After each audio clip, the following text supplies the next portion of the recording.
And that next month was where I closed $105,000 in tier 3 leads, which are leads who literally come to the call saying, I'm not willing to invest. Damn, $105,000 with T3 leads. And that $105,000 was a contributor the very last day of the month. I was on vacation and I closed $20,000 in sales. Yeah. $20,000 in commission? Yeah. Holy smokes. Yeah.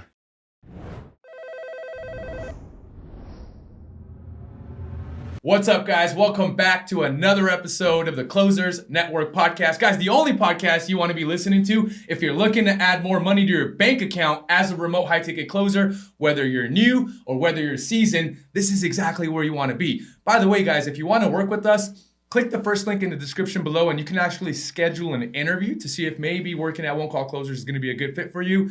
And if that's not you right now, you can join our school community for completely free. Just click the second link in the description and you can get access to 5 days a week live coaching plus free courses that normally people pay about $10,000, $15,000, $20,000 for.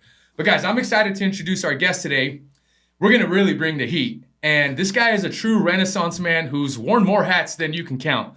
From slinging bolts in industrial sales at Fastenal to training clients as a certified strength coach, to working the fine dining scene and even rocking out as a lead guitarist. This guy's done it all. But hey, it doesn't stop there. He's completed over 13 bodybuilding shows, started lifting weights at just 8 years old. I want to freaking hear about that.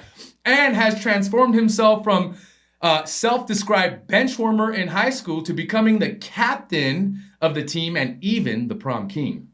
And by the way, did I mention he's also a certified relationship coach and a DJ who can spin tracks at weddings? Man, that's pretty wild. He's faced his fair shares of doubts too, including a VP at Gartner who told him he'd never make it in sales. But guess what? He's proved them all wrong and he's thriving in the world of remote high-ticket sales, building his own career path of freedom, independence, and security. So today, guys, he's here to share his journey and overcoming childhood struggles with weight and a scarcity mindset, finding true success by focusing on what matters most: family, freedom, and genuinely helping others. He's learned that success isn't just about money, it's about the people that you impact and the legacy that you leave behind. So guys, get ready for some wisdom, some laughs, and maybe even some fun surprises along the way. Please help me welcome the one, the only, the jacked Tyler Berry. Tyler, welcome to the show, man. How's it going, brother? Doing good. Thank you. Awesome, dude. I'm excited. So how does one go from bench warmer to prom king?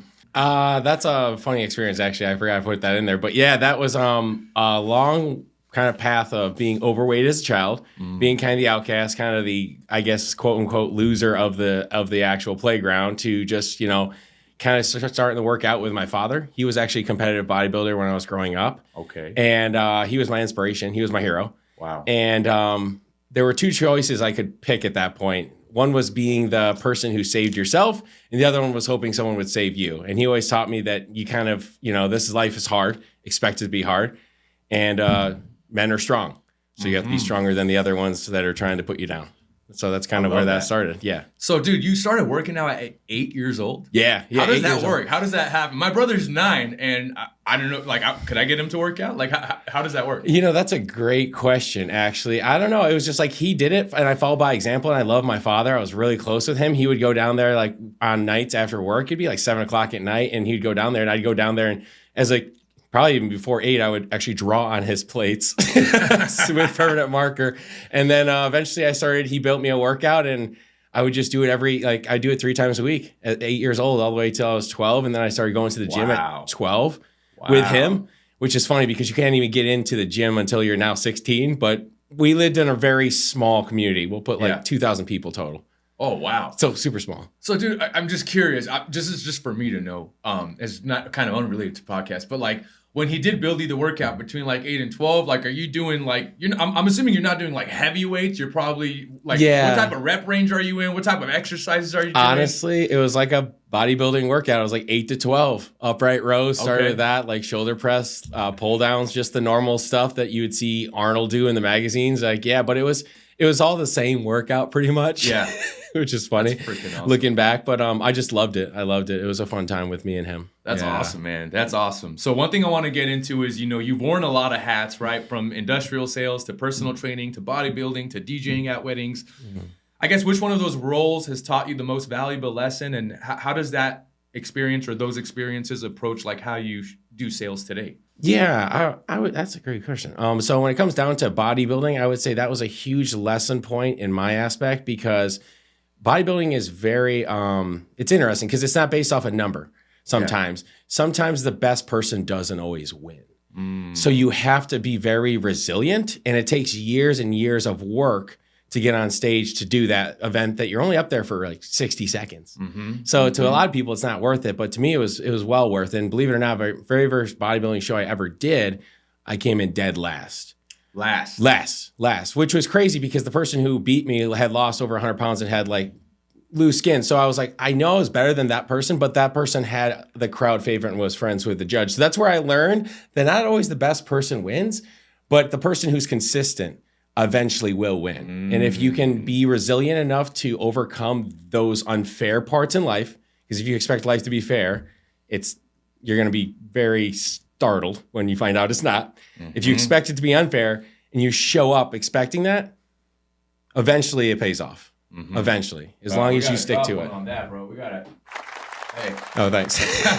So yeah, I would say that was probably one of my biggest lessons on that. Yeah. Oh man, that's powerful. That's a powerful lesson. So it's interesting because it's like, probably the fact is you probably look the best at the show, but this guy had a story to tell, right? Yes. Coming off this journey of losing 100 pounds. And one thing I always say in sales, especially as I coach new sales reps coming into the space, it's like, hey man, facts tell, but stories sell. Yes.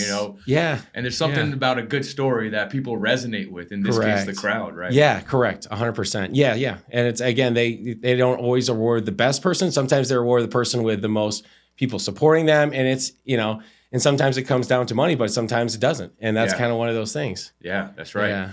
So one thing I'm really, really interested to get into with this conversation today is you had a VP tell you that you'd never make it in sales, and you coded, and some people have it and some people don't. Yeah. How does one bounce back from that kind of criticism? And what advice would you maybe give to someone who's dealing with doubt from other people right now? Yeah, no, that was a very critical point, actually, because that was, to get that position, it was a big position. It was a huge position for sales.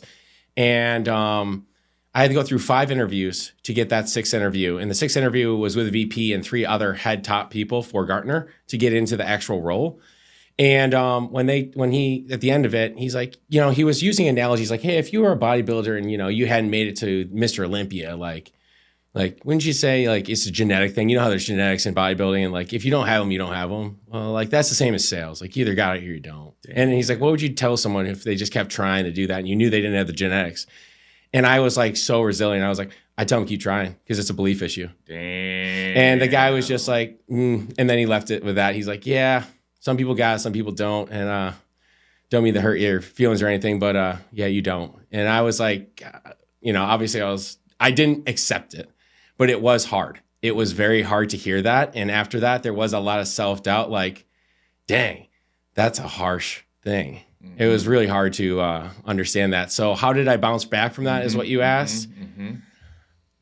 That was, I don't know, that was a tough one, to be honest with you. My family support at that time, my mother, she was a very big supporter of that. My father too.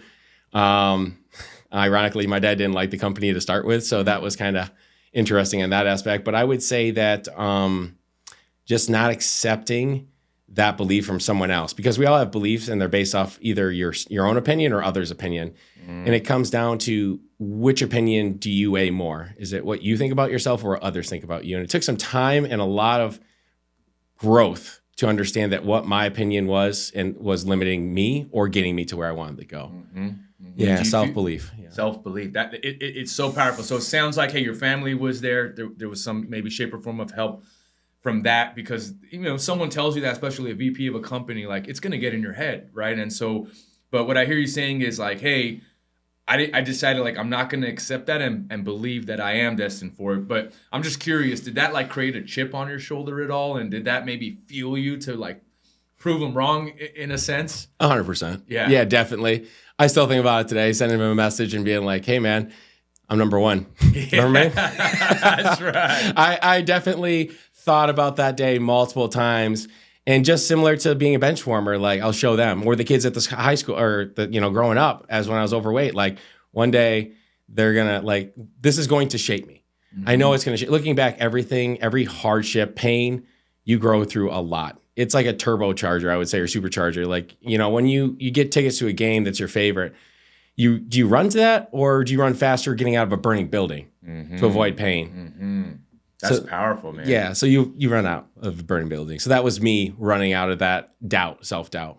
Wow. Yeah. Wow. So, man, that's definitely a lot there. I don't know if you know Patrick Bet-David. I've heard of him. So he wrote a book called Choose Your Enemies Wisely. Okay. And he talks about this concept, I guess, kind of chip on your shoulder, but like these incidents that happen in life and how, there's two trains of thought, right? So it's like, hey, one, you could kind of be the victim, or one, you can use that as the fuel to accelerate and get to that next level, right? And so kind of what I hear you have done in that situation is accelerate and get to the next level, right? So, definitely. It's really powerful. So it's not the worst thing to have somebody do or tell you something like that. If you're out there and you've had someone share something similar or not believe in you or talk down to you guys, like you should use that as fuel to accelerate and get to that next level.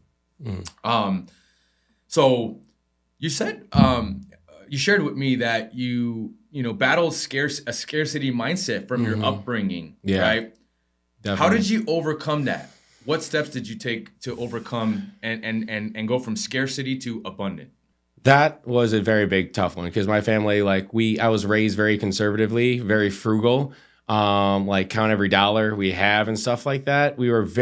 My family was very good with money, but it always felt like we were lacking in some way in regards to I don't know how to say it differently besides that, a 9 to 5, stay 9 to 5, that's safety, security. Those were big needs for us. And I would say investing in myself was almost scary, because it almost came down to a self-worth issue at times with money.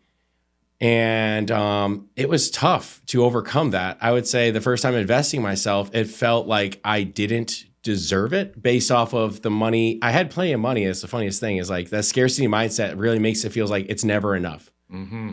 So investing in yourself to get further ahead, or even helping yourself, it was something, I don't know if it was a tough guy thing that my family had that was just do it on your own kind of deal. Like you shouldn't need the help from anyone else. But at the same time, when you finally get that help from someone else and you invest in yourself, you actually get more out of investing in yourself. That feeling, you're like, that really helped me. Mm-hmm. It got me to A to Z a lot faster than doing A, B, C, D, and then screwing up. So I'm curious, what is the first investment you made in yourself? So that was probably the first. So one of the biggest first investments that I made, I would say that a coaching, it was coaching. Coaching. Yeah, I would say it was coaching. Becoming a certified relationship coach was probably my first big investment into myself. Mm-hmm. That and I would say that was the biggest one, and that was based off of just being sick of never seeing a relationship that I thought was genuinely happy. Mm-hmm. And I never had seen one. So I was like, what, the best way to learn that is from others who coach people on how to become that. Yeah. Someone who's accomplished that. Yeah. So I was like, that makes sense. And the relationship you have with yourself is a bigger thing than anything I've learned growing up. Becoming that was probably one of the biggest breakthroughs. And then, from there, it was easier to spend money on myself, knowing I deserved that part of me to be accepted. I guess that was how you would say it. Interesting. I was about to ask you, how does one go from a frugal mindset to being able to be okay with the idea is hey, I'm going to spend money on myself, right? Mm-hmm. I'm going to do that. Was that hard for your first? Definitely, it was hard. Yeah. My mother was very selfless, extraordinarily selfless. So she overworked herself to the bone pretty much to make sure we were okay. So my mentality was it wasn't compromise. It was sacrificing, others are in more pain than you are. So it's definitely out of a fear of that kind of deal. But it was just different. It was just very different from anything I had seen before growing up. Yeah. What would you tell someone that's wanting to invest right now, but they're so scared, they're on the fence, they're kind of in that mindset, And like, what would you share? Like, what kind of piece of wisdom or advice would you give that person? Yeah, I would ask them do you believe this will help you? And then I would ask them we gotta drop a gong for that one. Yeah, that's funny. That's good. So yeah, I mean, do you believe this will help you? Do you believe that with our help, we can help you genuinely? And do you believe you deserve this? Do you believe you deserve this? That is powerful. That's probably one of the most powerful ones. I think a lot of people don't believe that they're worthy and deserve certain things. I would wholeheartedly agree with that. Yeah. 1000%. Yeah. And I think a lot of it is just their upbringing and how they grew up, the perspective, right? Money doesn't grow on trees, this, that, the other. So that's interesting, man. So that's a great thing to think about, guys. So you can go back and think about the questions that Tyler just mentioned and really self-reflect on that, right? So one thing I want to really get into is you talked about being around the wrong people who instill doubt in you versus lifting you up. Correct. How and when did you recognize that? Well, honestly, it's funny when you're like around those certain people, you just get used to it. So you're just kind of used to living that. I would almost say B- friendship, B- relationship, B- job, which is like right there where you get by, but then like they don't want you to get too far ahead because then they'll feel bad about themselves. Yes. And that growth makes them feel less than. And one of my biggest things, even growing up, I always felt people bullying you like made you feel less than. So I never wanted anyone to feel less than me. I always wanted to see people for who they were, not above them, not below them. So I see you directly. We're the same. But I also was nervous that if I became better, that these people would look like they would feel inferior. That was never my intentions. So once I finally took that leap of faith, we'll put it, and left that position to get in another position where I was in a position, actually at my next kind of when I went back to personal training, those people were all uplifting and positive, and I realized then when I was around those people that like, holy cow, I can't believe I was around these people so long. I just got used to it. And once I was around people who were uplifting and they treated me so good, I almost like this is worth more than any dollar value anything could give me. Truly was. It was eye-opening. It felt like a release. How did you shift your circle of influence? Honestly, after, like I said, I was living a B- lifestyle as a fine dining server, making great money. I was very comfortable. I had a rental property that was, I was financially free technically. Yeah. I was like, because I did all the logic behind it, it made sense. I was going to get to where I wanted to go, but I was just stagnant. And then I got an opportunity working for Ocean Reef, which is a private country club in Key Largo as a trainer. And that was through someone I had met before who wanted me to come. First year, I said no. Second year, I said, you know what? What's the worst thing that can happen if I take this opportunity?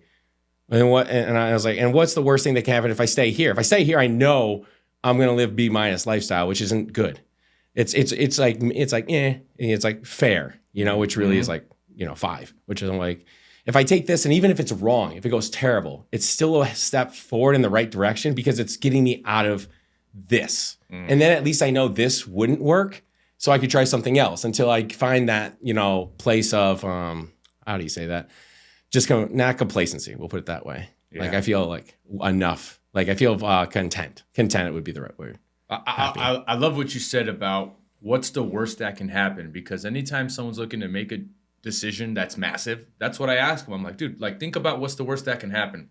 Are you okay with the worst case scenario? And it's usually never as bad as we think it is. No, it's not. Because it's in our head, Yeah. And it just, so most of the thoughts that we have that are really bad in our mind usually don't become a reality, right? They're just kind of living up there. Because I've asked a lot of people, I'm like, hey, what's the worst thing you've ever thought about? Has it happened? It's like most people say no. Yeah. It's kind of what I found. So it's interesting. But what I also hear you saying is like, hey, it's kind of like the Matrix. It's like you're kind of presented this, 2 pills, the red and the blue pill, and you're like, man, I already know where the blue pill is going to take me. Like, I already know where that life is. Do I want to do something different? So I got to take the red pill, right? And then, of course, I can pivot if things don't work out. Correct. Right? We can course correct. So I think that's really interesting. Yeah. And the thing to add to that was not many people were on my side doing that decision. Like my family at that time, my mom was like, you should do it. I'm for you. But my dad was like, you're crazy for leaving a financially stable job to go on this jump. Yeah. So that was another fact of why that was so hard. Was sometimes you have to do what's best for you, even if the people who love you, they want you to stay safe. That's right. And safety is a very great thing, but it's also can keep you locked. So that I just wanted to add that to that because that was a big thing. It was a risk. Oh, absolutely. Dude. 9 to 5s don't take risks. 9 to 5 don't take risk, man. So I had before I got into high ticket sales, I was running a trucking business, and there was a lot of risk involved in that. But in some way, shape, or form, I had kind of systematized the business, and it had just become the new normal. I did it for about 3 years, and we were doing about $2 million a year in sales. So it wasn't terrible. It was okay, and I decided that I'm going to shut this company down and just go all in on high ticket sales, about 9 or 10 years ago now. And it was like, I had a lot of security. I was so naive. I was like 22, 23, and I didn't even know I can sell my company. I just shut it down straight up. I just didn't know what I didn't know back then. And there was no, quote unquote security. I didn't know what I was getting into, right? But I knew that if I want to get to that next level and grow and do X, Y, and Z, the things that I want to do, I do have to surround myself with this proximity and be around certain people that already have what I'm looking for. Yeah. And so to your point is a lot of risk and scary thoughts that you might be going through and leaving that job, right? Leaving that income and diving into something where you're like, I don't know what's going to happen here, but if you trust in the process, right, and you stick through and there's maybe a blueprint there for you and you have something that's been like, I can follow, I'm not trying to reinvent the wheel here, right? Like Elon Musk's trying to put a Tesla on the moon right now. It's like, we're not trying to do that. We're trying to do stuff that's already been done before. It's sales, right? It's all, there's frameworks, there's systems, it's been proven. And so that thought and surrounding myself with people is really what got me to kind of make that leap of faith, and it turned out to be the best decision I ever made in my life. So I think there's some power in that. Definitely. I can definitely resonate with that message very well. For sure. Now, you found a lot of success in various fields, but how do you measure success today? I guess both personally and professionally. Has that definition maybe changed over time, like your definition of success? Yeah, I would say that financial just independence has always been a part of success. That's what I would like to, but definitely it's changed from being that to being like also grounded as a man. I think there's a lot of men who have a lot and they're not grounded at all. And there's always sacrifice with everything. If you want to drive the Ferrari, it's not going to be a stress-free life. You have to pick your pros and cons. Like the guy driving that car, having the big end house, like that guy goes through a lot of stress to get there. And is that stress worth it to you? If it is, you're successful because you've gotten what you wanted. But at the same time, like, do people genuinely care about you without the expectation of getting something from you? I think that's hard to come by, that genuine care. Like, man, that's a hot drop right there. Yeah. We got to give you one for that. Oh, yeah, thanks. Yeah, so that would be my level of success when you can help others in a way that's out of kindness and out of abundance versus what can I get back? So sales has, you mentioned, impacted your life with freedom, right? Yeah. Independence, security, confidence. Tell us a little bit more about how. Yeah, I would say, originally I was like, I'll never do remote selling. I love people. I love being around people. And then I found out there's a way you can connect with people over the internet like that, and like very similar to in person. But I guess that was another fear I had to overcome of being like, you can do that if you believe you can do that. If you believe you can build those relationships, you can do that. But it was a limiting block that I'll never be happy at this. And then when I finally got into it, the reason I thought that was because I had never done it before. So it was new. And I wasn't good at it. When I started off, I wasn't confident in that aspect. I could do my job as a server and talk to anyone in the world. So I had 30 people of high-end, success or whatever. Didn't bother me. But getting on the call one-on-one with someone scared the hell out of me because I never done it before. So yeah, you're not very excited to do things you're not good at because we don't want to fail, I would say. That's right. And I love what you just said. It's like there's always that kind of like unknown and like I've never done it before, right? I don't know what to expect. I don't know what's going to happen, right? But I hear you saying like, hey, if you believe in yourself and you believe you can do it, you can. And what I love about what you're saying is like,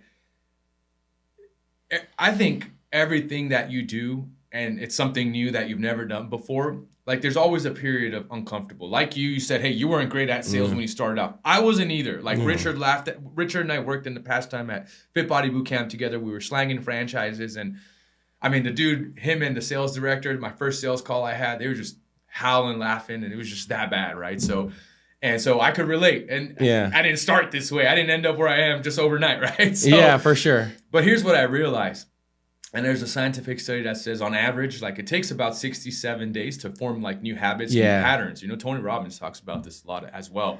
And so like if you do something and you stick through it, you believe in yourself, you trust in the process, I think it's just a matter of time, right? It's just a matter of maybe 2 months, 3 months, 4 months, whatever, before you really start finding a little bit of flow and then maybe start believing like, hey, I could actually do this. I do believe it's possible. What was that maybe time frame for you where you kind of felt like, no, man, like I know I could do this now. Like it's really going to happen. Yeah.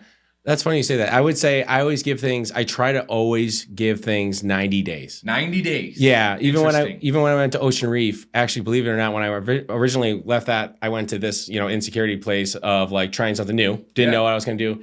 And it ended up not actually playing out as much as I thought. But I said, no matter what, I'm staying in for 90 days. I made this commitment to change. There's no way of knowing if this is going to work unless I give it 3 months and then I have no regrets.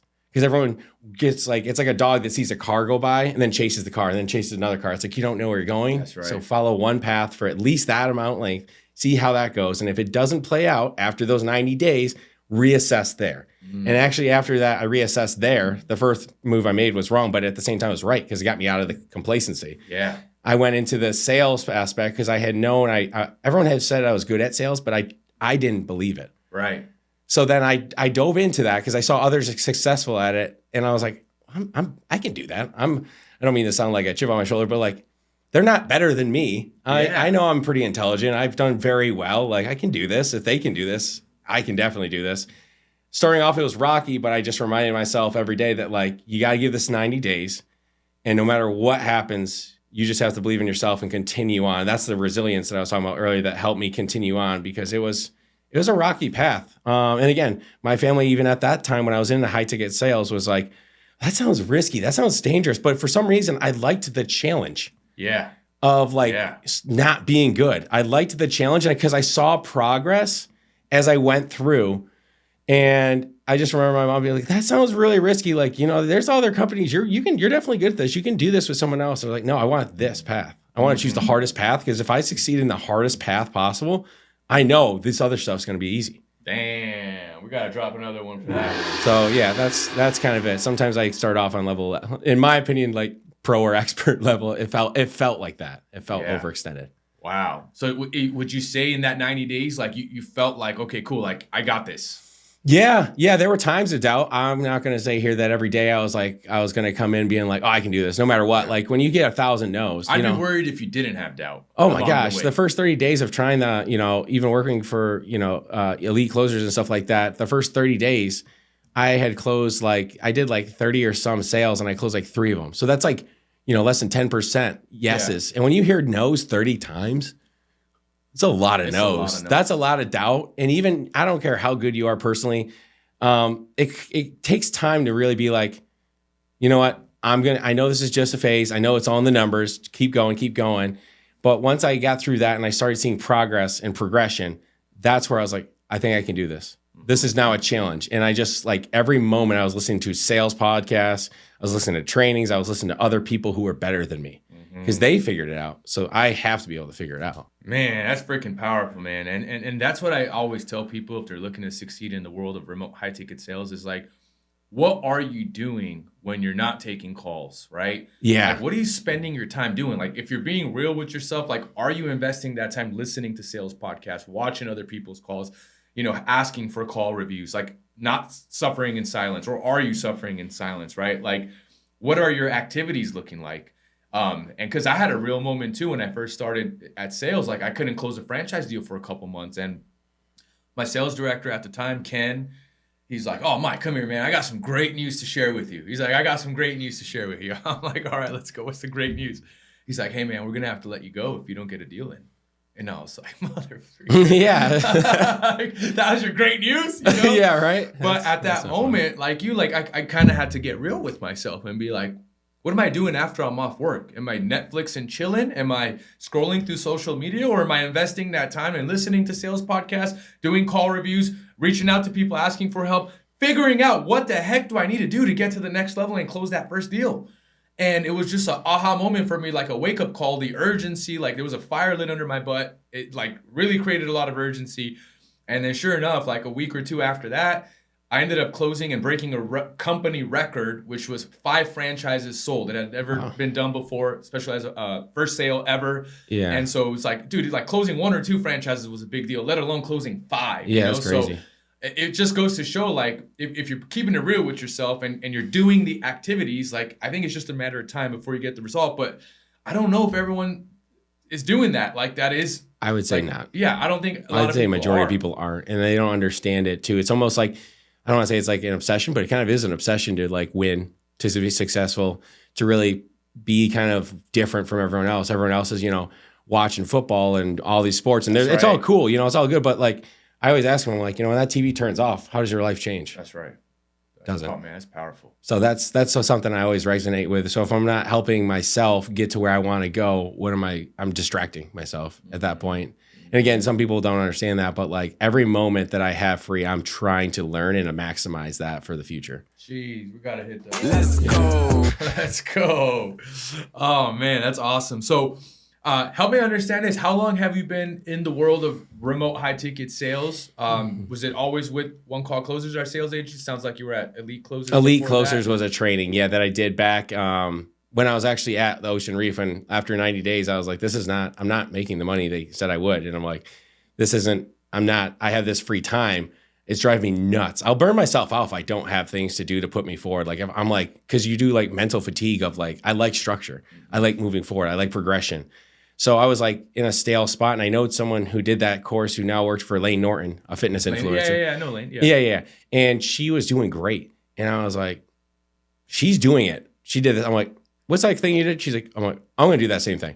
So I ended up getting into that. Again, that was the biggest investment I made in myself. And when I invested in myself, I was scared. But that scared, almost fear of insecurity pushed me to be like, okay, I'm going to get every dollar I spent out of this thing. Wow. So like I went all in, did all the trainings, was on there every day, every moment I had that. I was doing like the mock calls and everything with people on there. And I got through that course pretty fast, and that's when like I got the One Call Closers. And after that, I had a good coach with Elite Closers that really believed in me. And that's Jackie, right? Correct, Jackie. So I was actually going to ask you, because you mentioned like your fiance and Jackie both empowered you to give you a bigger why and see your higher self, your future self. Can you kind of share a little bit more about that? Yeah, definitely. It was funny because I was working really hard, and I was definitely grinding and everything like that, and going through call reviews and really making sure I could do anything. And it was almost like I realized that like Jackie stopped me, and she's like, hey, Tyler, you're really freaking good at this. Like, you are born to do this. You are really good at this. Trust me. I know people who are good. You are good. You just have to believe you're good. And when she said that, she was like, I believe you're going to make this. And I was like, whoa. That was so different for me. Like, someone actually truly said, like, I believe in you. That was something so different from the I'll prove them. I finally had the first person that said, I believe you can do this. And this person had already been to where I want to be. So when someone successful says, you got it, you can do this, you're good at sales, who's already an expert, it's like, shit, they're smarter than me. So obviously I'm missing the part. That was probably the biggest pivoting moment for my sales career, is having someone actually believe in me who was already there. And then as far as my girlfriend at the time, who's now my fiance, she really just wanted, I guess the big why behind that was I was hesitant to go back to being a server and making good money at night, but I wanted a life. And I thought my why, like, I want a family. I want to be home with my family. I want to be present with my children. Like, I didn't have the presence very much growing up. Like, I wanted, because they work so hard, I wanted to have that freedom where I could be there with them. And if I went back to being comfortable and being a server at night, like that's not suitable for that.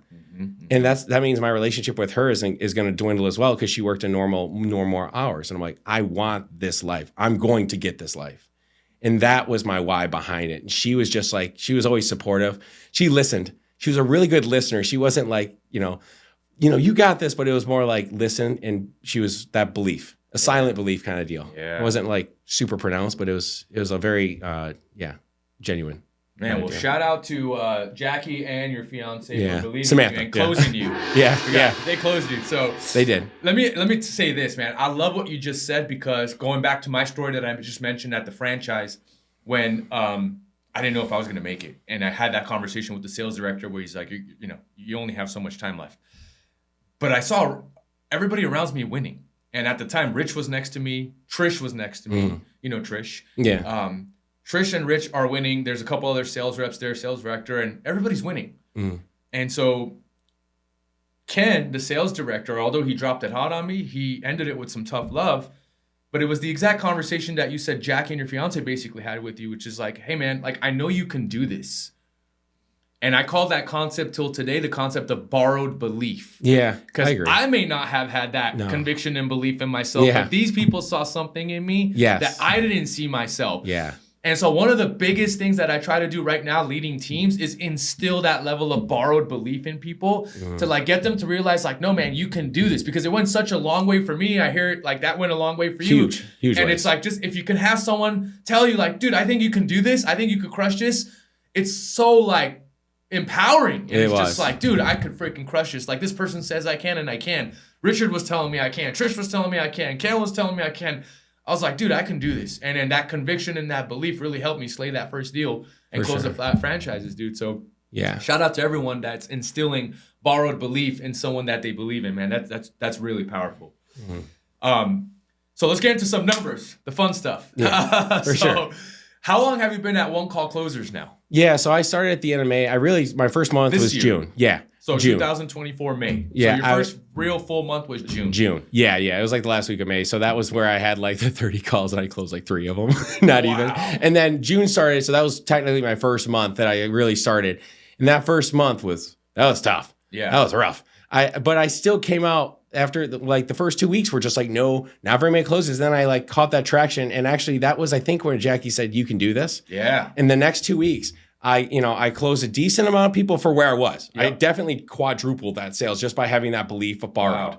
Wow. And the first month I did like, $4,000 was my commission. Okay. And I was like, okay, it's not where I want it to be, but like something here. I can afford to live now. Okay. I'm not in the red.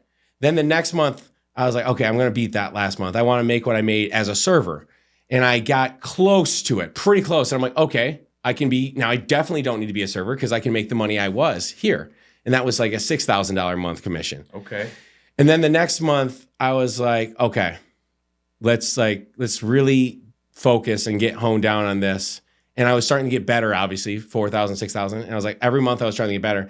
The next month was the month where we actually traveled to Arkansas and I didn't realize I was doing better than I thought it was. Huh. It's kind of like I didn't check my status on the board or anything like that or where I was at. I just showed up every day. I didn't care if I made $10,000 or $0. I was going to show up the next day at my best. If I make more, I'm incentivized to make more. Wow. Yeah, it's not like, oh, my weekly goals hit, I'm good. It's like, let's see what I can do. Yeah. And that next month was where I closed $105,000 in tier 3 leads, which are leads who literally come to the call saying, I'm not willing to invest. Damn! $105,000 with T3 leads. Yeah, so it was like $40,000 closed, $53,000 closed, $105,000 closed. Holy smokes. And that $105,000 was a contributor the very last day of the month. I was on vacation and I closed $20,000 in sales. In your pocket? Yeah. That was your best month? Yeah. $20,000 in commission? Yeah. Holy smokes. Yeah. Hey, we gotta hit the cha-ching, baby. Yeah. So that's kind of Let's go. Yeah. Damn. Dude, that's freaking awesome. So you had gradual increases. You worked your way from the bottom, getting the leads that say basically they don't want to invest. Collect $100,000 in cash, which is I think probably like $14,000, $15,000 in commissions there. Yeah. Dude, that's freaking awesome. One thing that I used to kind of help coach V-Shred. I'm no longer as much as coaching on that side of things. But the number one thing I would hear coaching one-on-one with people is like, oh, Mike, I'm getting T3 leads. That's why. What would you tell someone right now that's getting T3 leads that's struggling, but like, you know for a fact, like, hey, man, I've closed 60, 80, or $105,000 with that. What kind of advice or wisdom would you give someone on the team right now? Yeah, so it's funny you actually asked that because after that month, and like I said, the very last day of the month was where I closed $20,000 in sales to get to that actual 105. Ian reached out to me and said, hey, can I get a call? I'm like, oh, shoot, I did something wrong. And then he asked that same question. He's like, how did you do that? Yeah. Because I got a lot of people who have this like T3 leads, like, oh, they're garbage. And I'm just like, well, first off, you have to care. Every time before I get on the call, I said, I'm coming to help this person, not sell this person. No one likes being sold, but people love help. And I love giving help. So first off, come from a genuine place of helping them, not being like, I'm going to close this person on a $7,000 thing. It's like, no, dude, listen to where they are. Does that time frame make sense? Does that dollar value make sense to them?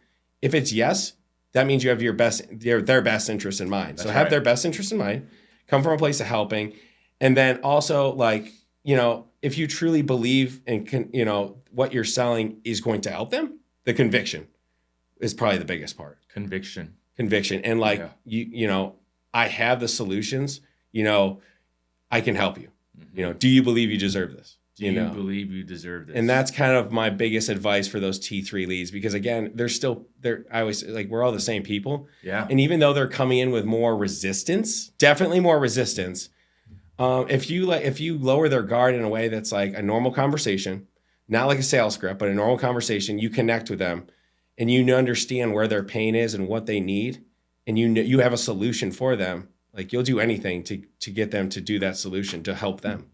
You care more about their sale more about their well-being than your sale.